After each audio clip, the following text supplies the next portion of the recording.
Hola hermanos! We're here live once again. Welcome to another driving video, my friends. Today we're playing Midnight Driver, and this is my first time playing this type of game. Clearly, as you can see, I am broke! I don't know what this means. I don't know why it requires money to unlock a map here, but I guess we're unlocking some maps, and this is the only one that's available right now. You got some cool cars though. Okay, this is it? This is everything? I feel like this is similar to the models are very similar to the previous game that I played, but I guess this is cheap, simple, hatchback. Turbocharged. Okay, yeah, well, why wouldn't I choose this? Yeah, of course I would choose this one. Let's go. What's a race? I'm hoping this is not too loud for y'all. Oh, wow.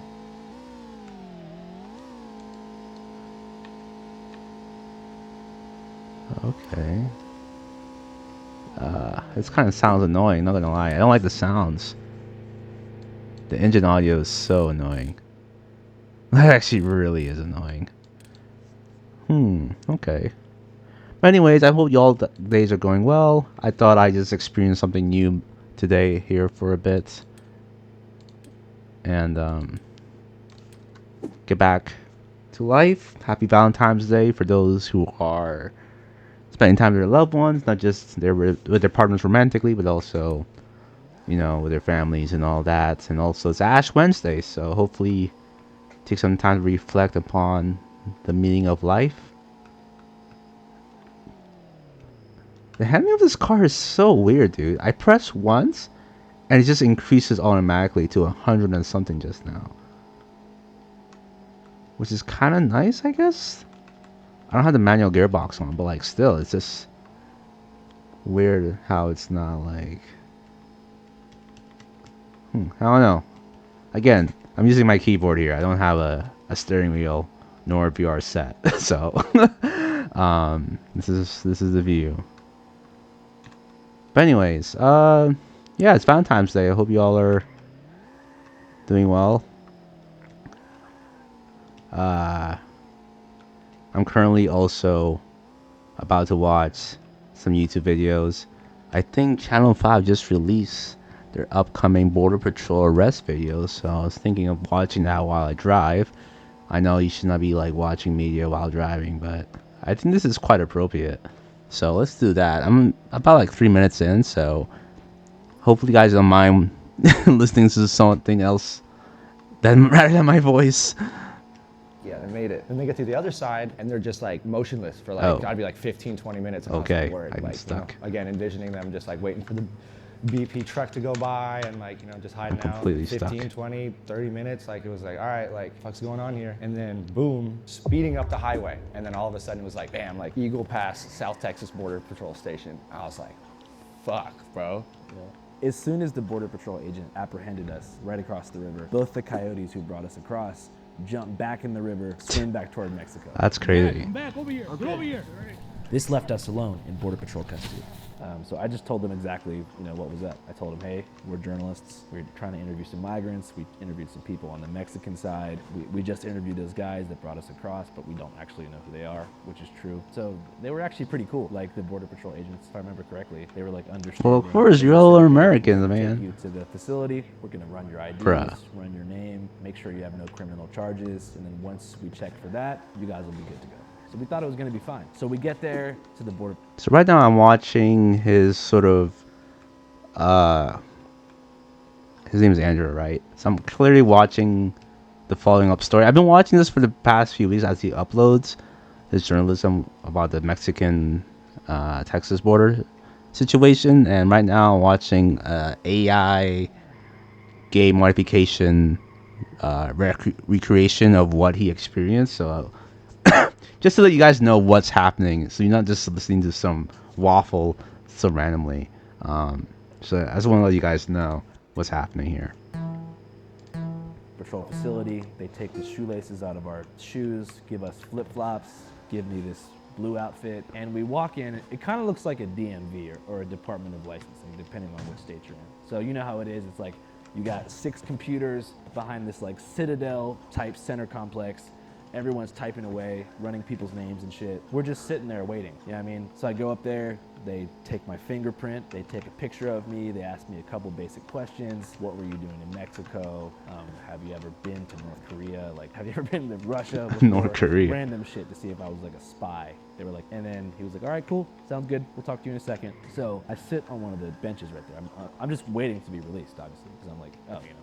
Once they figure out that we are journalists, I was like, look up our channel, you'll see what we do, like we meant no ill intent, it's all good. So the Border Patrol dudes start telling me these stories about how they've had to rescue drowning children and how they've had to discover dead bodies floating in the river and just all these traumatic incidents that their job entails, and how they felt like we were kind of making a mockery of their job and the risk associated by trying to cross, which I was sympathetic to. Looking back, I think we did go a bit beyond what is safe and acceptable, but I wanted to get the story, so I figured it made sense at the time. But looking back, I probably wouldn't do it again.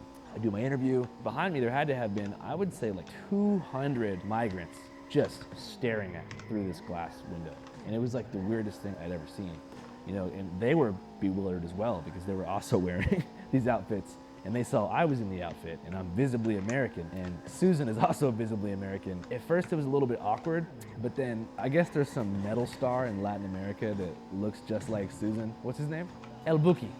El Buki, I guess they're a big fan. So we hear people yelling, El Buki, and going like this, like El Buki. Susan just turns back and he's like this, El Buki, and they're all just like, yeah! They were hyped on us, you know?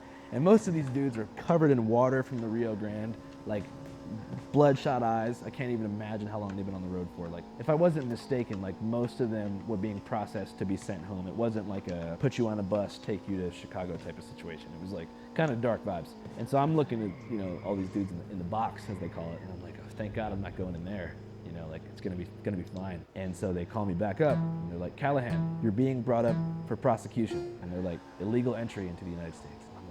What the fuck? I was like, what do you mean? Like, what do you mean illegal entry? Like, I'm not an illegal. And one of them goes, I know you're not an illegal alien, but you did something an illegal alien would do. You know, I asked the dude there, I'm like, all right, let's keep it real. Like, when are we getting out of here? And he's like, probably a couple hours. Remember that? And I'm like, all right, should I wait in here? He's like, no, we're gonna have you wait in the box. I'm just like, dude, no fucking way. And I'm not gonna lie, I'm like kicking and screaming at this moment. I was like, I'm a fucking American citizen and I have rights. And they were like, you're a detainee. And I guess detention status isn't like being processed in a county jail. So, I mean, obviously, first thing we did was try to call the Border Patrol office. And it's funny, when I was on the phone with them, like, I was starting to realize that they don't operate like regular cops. Like, if you get booked in like a regular county jail, you'll end up on some booking website, like probably by the end of the night. And all the info's there. They'll see when you got locked up, what you're there for. When I called them, they basically said, if you have friends that are here right now, they are under investigation. And if they're under investigation, we're not at liberty to talk about any of this. They didn't have to confirm like whether or not they were there or anything. Like, being in the custody of CBP is not the same as being in custody of like with the police. Right. Because police, there's the Constitution and everything, all of that. CBP, not so much, because if you're illegal, you don't have constitutional rights.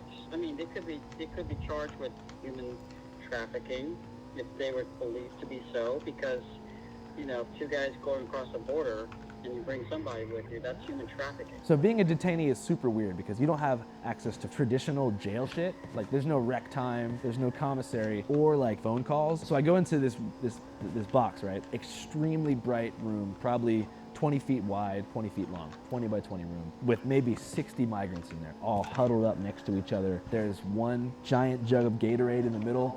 They have a tiny TV in there, and that movie Marley and Me was playing, that Owen Wilson movie where the golden retriever dies. That's cute. And there's one sink and one toilet for 50 people. Whew! That did not stop dudes from shitting. Man, I've never smelled gnarlier shits in my life. I walk in and they were like, ¿Por qué estás aquí? And I was like, soy americano. And they were like, americano y estás aquí? ¿Por qué? And so I became like a real golden goose up in that pod. There's this big ass tag on the wall that says MS Honduras, like, you know, MS-13 Honduras. All these fucking dudes in there start pointing to it and they're like, Mira, Mississippi! Aha, Mississippi! They're acting like I did it because I'm white and they were just fucking with me. Susan is in the other pod across the way. So I see him, I don't know what it was, but I see him sitting there and this Haitian dude was looking at Susan like he was trying to like run his cheeks type vibes. You remember him? I look over at you, I see you, and this Haitian dude looking at me like this. So I'm laughing hysterically because this guy's gotta be 5 feet away from Susan.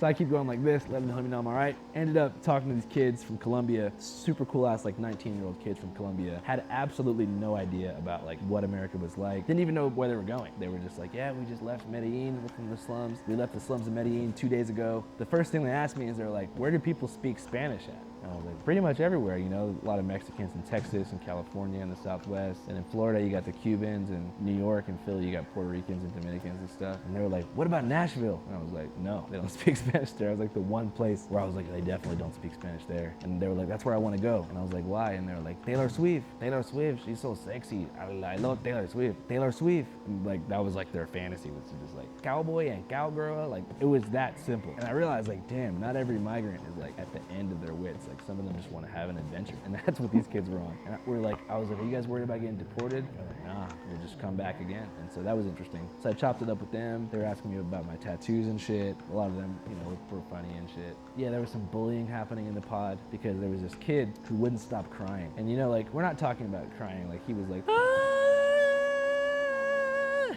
you know, and no disrespect because I'm sure he was going through it, but like, there's 50 dudes in there. Half of them are trying to sleep. Some are trying to watch Marley and Me. I keep trying to run the dude up for Capri Suns, and this dude in the corner is blowing everybody's high. And so he's just like, ah! And so I go up to him, naturally being someone that tries to empathize with people. I'm like, dude, what's going on? And he's like, Nepal. I was like, yep, Nepal. And he points to his wristband and it said like Nepal 18. So he was from Nepal. And I was like, yeah, Nepal. And he's like, Nepal.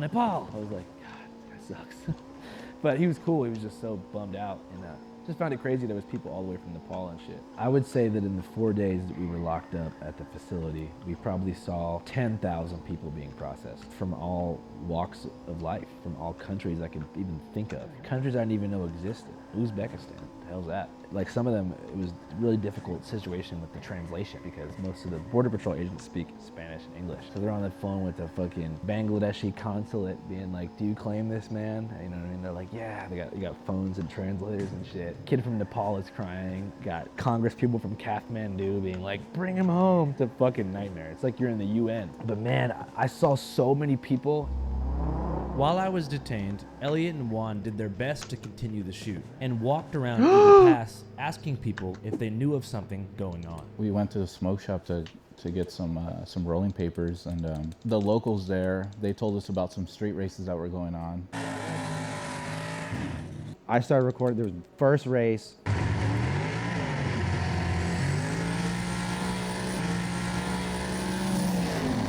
All of a sudden, like, you know, and I just happened to be recording, thank God, like, you know, and fucking, so I got this gnarly car crash on camera, and then the smoke clears, and you can just see the fucking, like, the carcass of that fucking car, like, left there. Oh my God, they were saying it was some $300,000 car that was on Street Outlaws or something like that.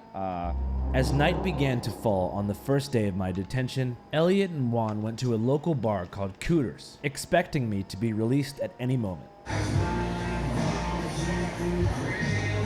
Free them boys! Cougar Bar? Free them boys, bro. This shit's fucked up, bro. Then all of a sudden, the guards come back about 3 hours later. They say, everybody except Callahan, get on the bus. Everybody from the pod fucking leaves. And I'm like, what the fuck, man? I'm trying to get out of here. And they were like, yeah, your case is kind of a weird one, and the courts are pretty backed up right now, so we're just gonna have you hang tight, all right? See you in a bit. Fucking as soon as all the homies leave, 60 new guys come in. So I'm sitting alone. All these migrants start dumping into the pod. I'm like, fuck. So this nightmare repeats itself over and over again, to the point where even the guards realize they're being a little bit too harsh. So they put me and Susan in a solitary confinement cell together. It was the best moment of my life. They were like, Callahan. And I'm like, oh, am I getting out? They were like, you and Susan are going to the hole. We can't have you fraternizing with these illegal aliens. They seem to be taking a real liking to you. And I was like, shit. So they put me and Susan in the cell, and it's 62 degrees. When I talked to an immigration-related journalist later, they said they refer to these rooms as the ice boxes. How do you say it? Hieleras? hieleras, and they purposely make them as cold as possible to like send a message to migrants. So when they get out and they go back and tell their families or potential people who want to cross, like, yo, it's freezing in there. So it's 62 degrees. And also, like, the thing that I didn't even know that fucked me up is no natural light. And I'm not talking about the beer, I'm talking about the sun. Like, it fucks with you. I didn't like really understand that I was dependent on the sun, like as a human being. Like, I never saw the sunlight and I was like, oh fuck, thank God. But when you're just like in a room where the lights never turn off, there's no bed, there's no pillow, there is just the cold, hard ground, a vent blowing out 62-degree air, and a little like bench type situation with no mat on it either. And it was horrible, especially because I had no idea how long I'd be in there for. They wouldn't tell me when I'm getting out. I was like, am I getting out tomorrow or the next day? Dude, 2 days go by. On the beginning of the second day in the processing center, they decided to separate me and Susan, they say, for legal reasons. They said that because our case was ongoing, there were concerns that we were conspiring to provide the Department of Homeland Security with a false alibi, and so they moved us both to solitary confinement cells. Yeah, no, it was crazy. I was sitting there in my cell, stinking up the place. No showers, no hand soap, and also like just like wondering what my bros were up to. I can only imagine how they must have felt. I mean, they must have been worried sick thinking about, you know, what I was going through. Like I just imagined how hard it must have been for them to know that their homie was being held in a small concrete cage.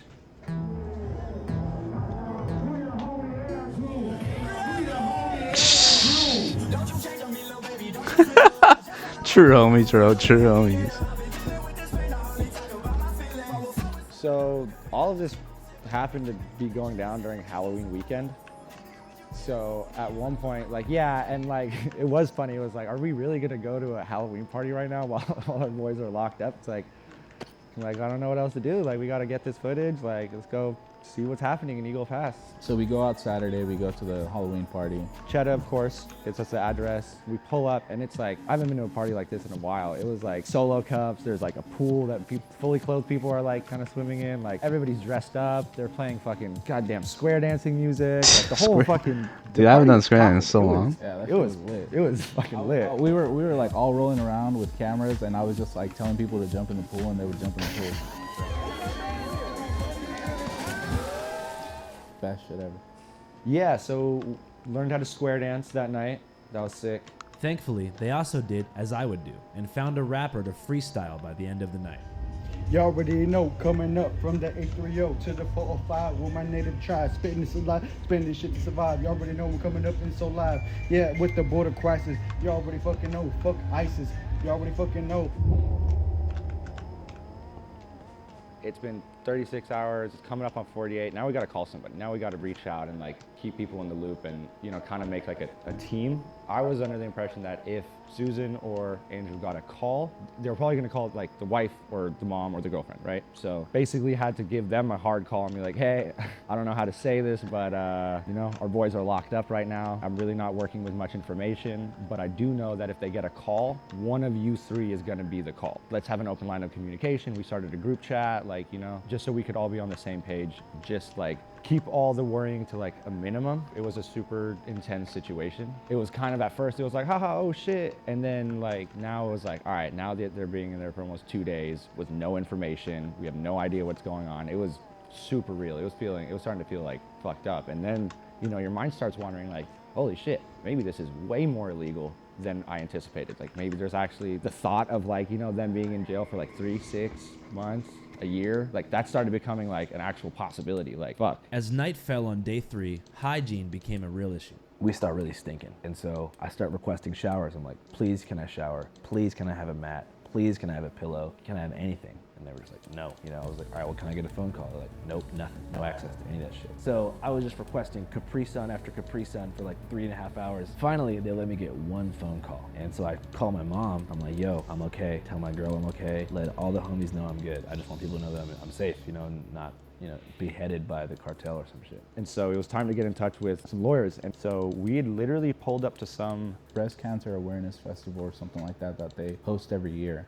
Still not having a fluid understanding of what exactly my charges were, Elliot and Juan went to a local non-profit event to speak with some lawyers, immigration lawyers specifically, who were offering free consultations. My name is Edgar Juarez. I am originally from South Texas, but I'm here living in Eagle Pass, Texas.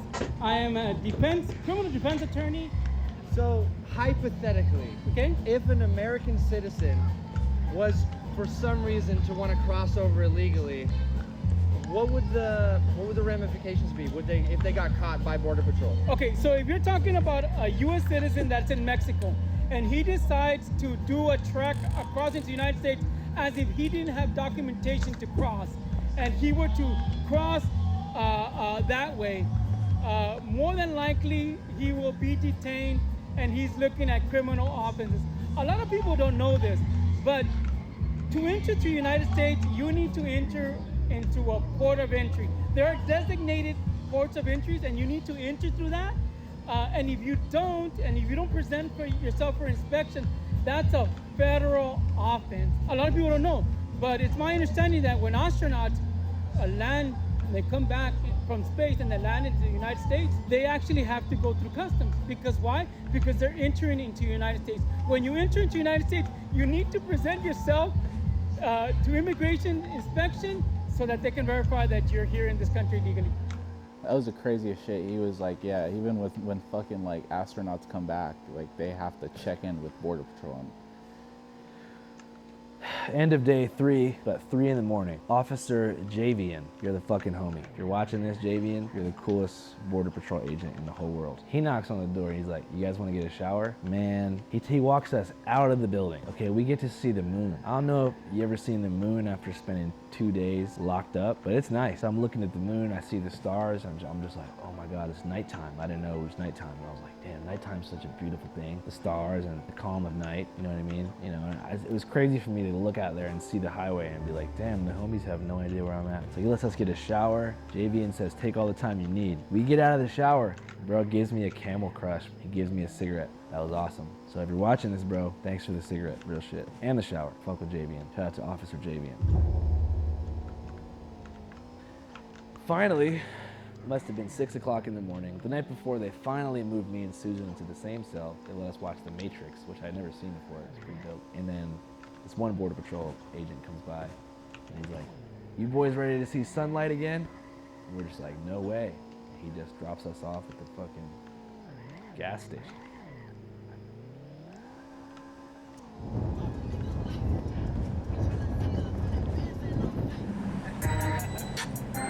They fucked up and let us out the bed. Boy! Yo, the dogs? Sheesh! I wonder how many people have gotten out and just went straight to the bean dip across the street. For real. Guess what they didn't take?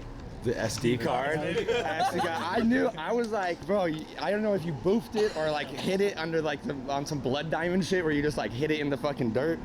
Yeah, that was crazy, man. It's good to be out. Oh my God, bro. Holy shit, I'm so happy to see you guys. You guys got interviews and shit? Chief of Police, Sheriff. Wait, you put a mic on it? Yeah. Should we talk about what happened? Or should we? I don't want to go near there. Yeah. Few words could describe the joy of leaving that God-forsaken, awful place behind. I could hardly believe it'd only been 4 days since I was in the Mexican countryside admiring free-range cows and stressing about my next YouTube upload.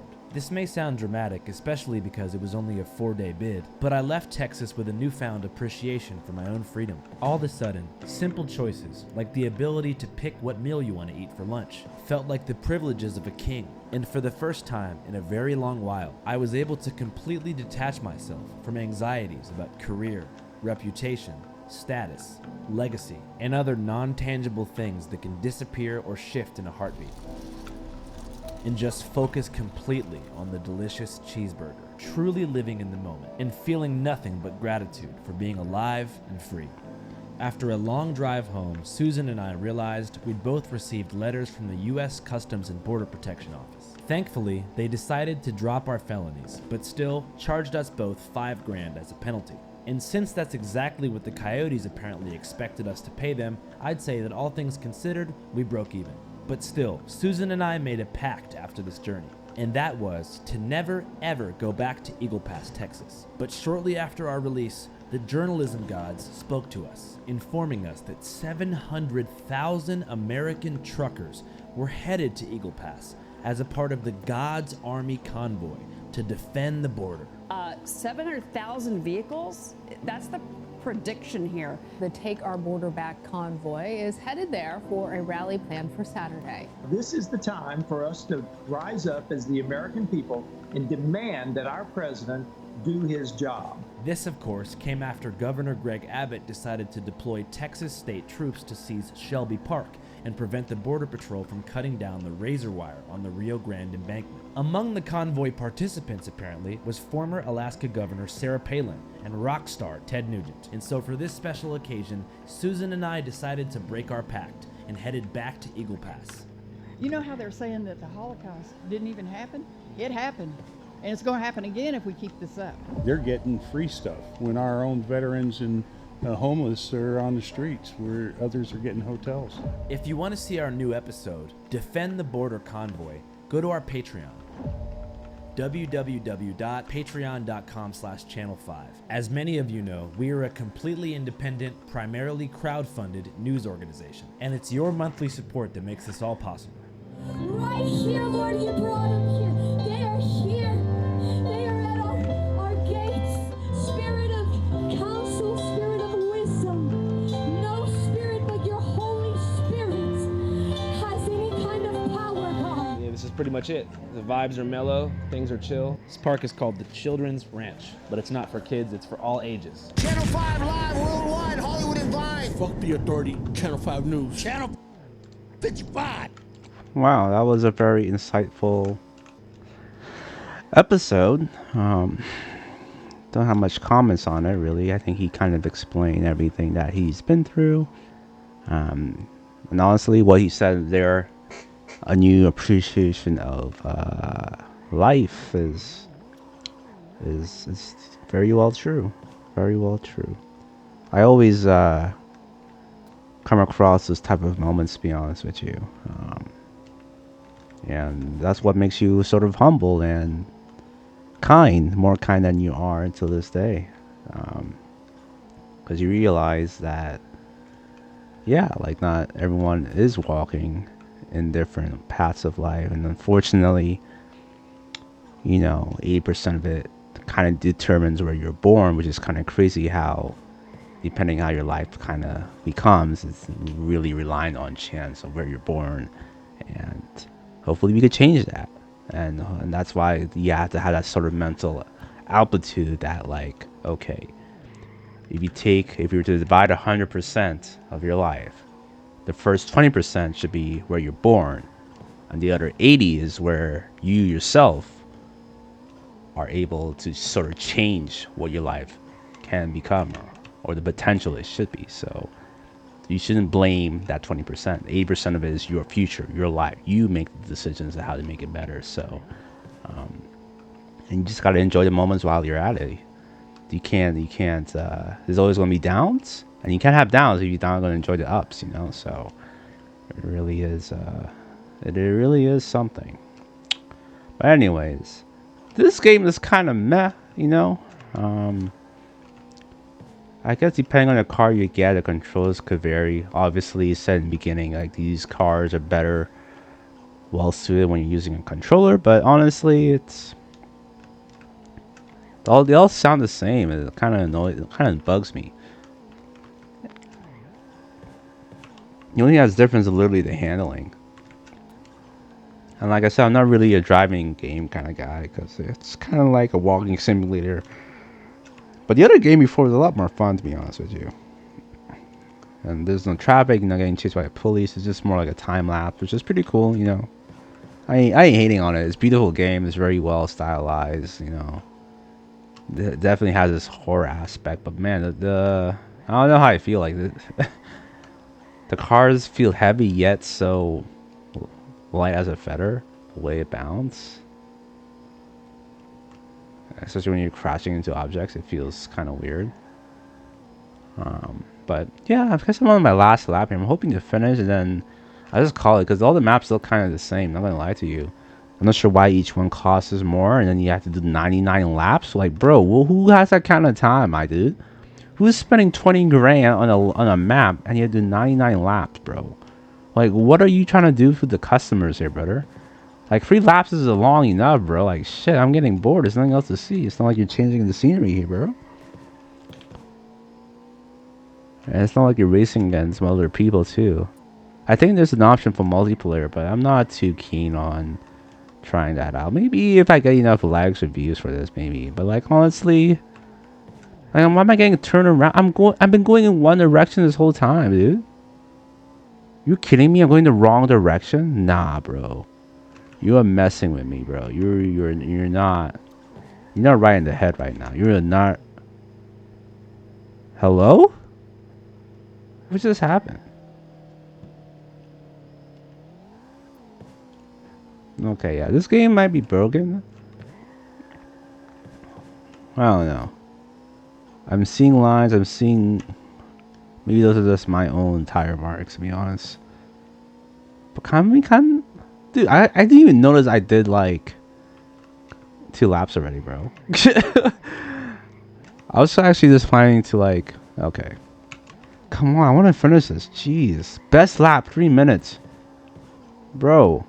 You mean 3 hours? Bro, it's been 10 minutes, bro. And best lap time. Jeez.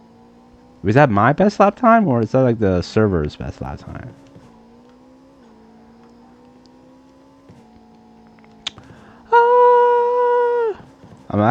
Now I'm sounding like that guy from Nepal who's just screaming or crying or whatever it is. Like, jeez. Yeah, this game is kind of. I give this like a 5 out of 10. I know once I stop playing, this is gonna be forgettable. Unfortunately, no hate, no tea, no shade. I'm just saying, like, I'm not a car enthusiast like this, you know. I dabble, but I'm not like I don't smoke the car scene that much, you know what I mean? So all that for 70,000, bruh. You should give me fucking 12,000 for that, dude. Anyways, that's a cool game. Definitely check it out. It's not a typical type of deal here. There's no one online, but yeah, definitely check out the game. Thank you guys for watching. See you guys later. Do you know the way? What does it even mean anymore?